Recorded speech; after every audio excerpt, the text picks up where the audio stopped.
Hi guys, welcome to Nicole Sauce's Thought of the Walk, episode 30. I'm not walking right now because what I wanted to talk to you about is related to the garden today.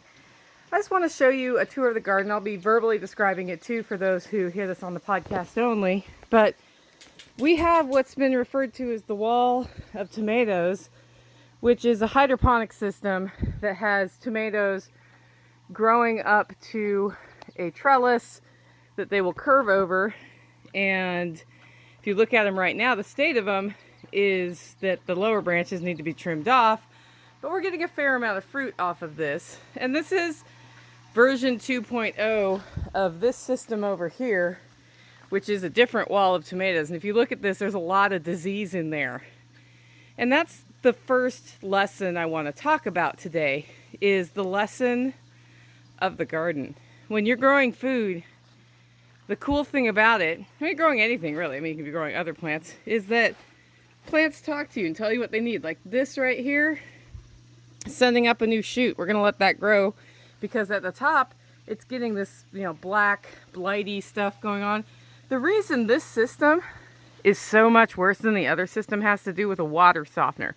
So the lesson I learned is if you're not super disciplined about not only turning your water softener off, but also making sure you run all that softened water out, you end up with a system that looks like this. The plants got weak, they got the blight. You can see like some of these are just going to have to come out completely. And then they died. They're still giving me fruit though. And that's the other lesson of the garden.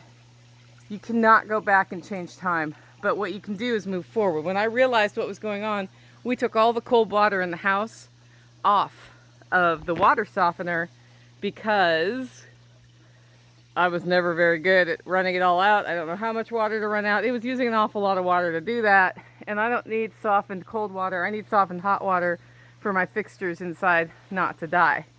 So I can only move forward in this situation, which means I'm going to be pulling out the plants that are dead.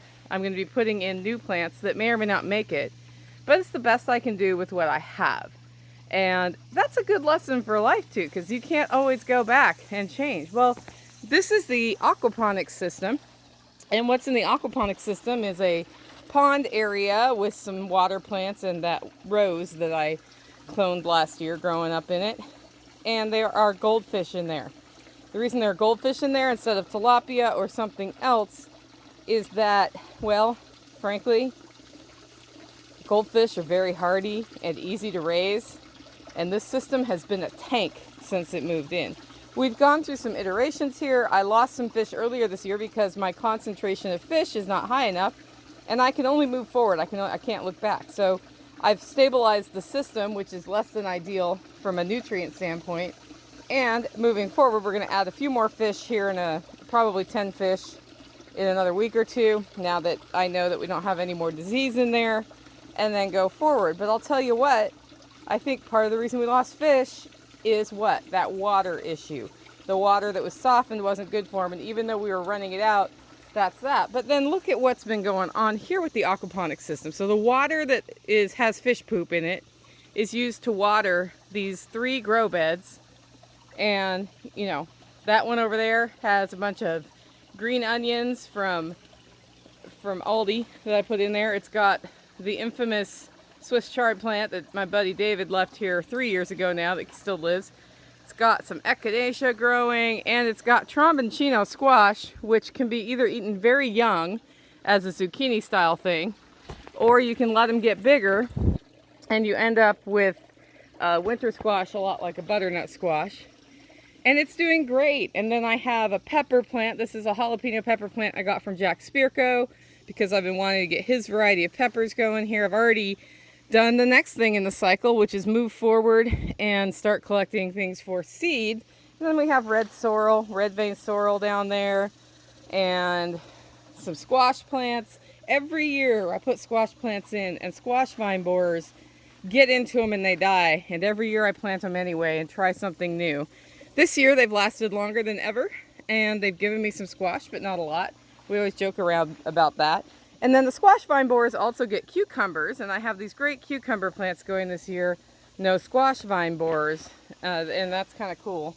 We may eventually get some squash vine borers, but the cucumbers, I think because I put them out later this year, they do better. And that brings me back to the original premise, which is you can only move forward.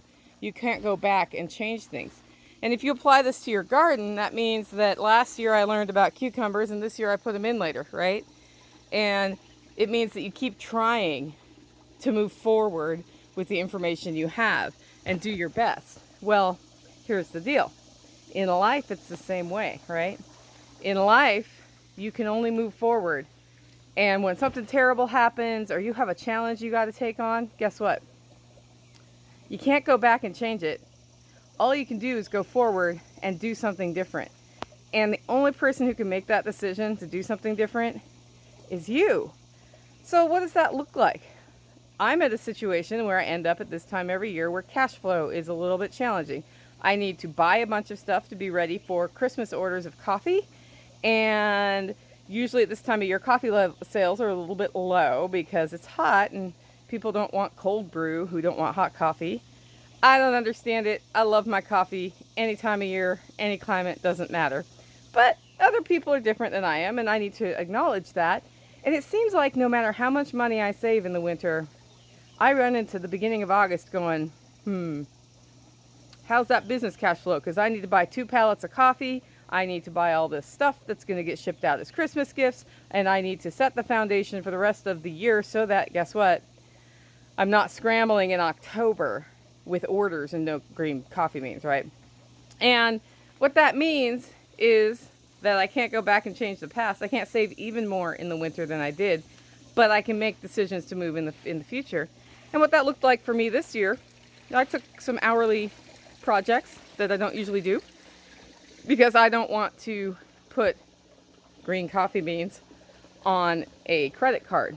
And I've done a lot more speaking engagements this year, and that's helping a bunch. And all I can do is make my best move forward. It's also true in relationships. So if you've had a failed relationship with somebody, or you're having a difficult relationship with somebody, or you've gone away, let's say you somebody you loved when you were a teenager, you come back, you see him again, and you're like, oh, the spark's still there. Let's move forward. Well, you're not going to relive the past. You can only go forward. So you need to take the time to get to know that person and see if they're still compatible with you, if you still have that spark beyond the memory of the spark. The memory of the spark is not enough, right? It's not enough. Or if somebody's been really terrible to you and they come back into your life and they say they're going to be different, you can't go back and change the past, but you can change what happens in the future. And sometimes what happens in the future is it's a better idea to not let that person back in, or to be very cautious about letting somebody like that in who's been so harmful to you. People do change. I know a lot of people don't think people change, but people do change. And if it was somebody who was difficult, maybe they had an addiction problem, they've addressed it, that's great. But you gotta take baby steps. You can't just go all in and expect the outcome to be different because of the following reason. It's not that both of you don't want to have a different outcome, but if you have old patterns that you do, you're more likely to fall back into those old patterns unless you come in purposefully one step at a time and redefine those patterns. So think about that today as you are starting your next week, and think about how you can look forward rather than back as stuff comes up. Make it a great week.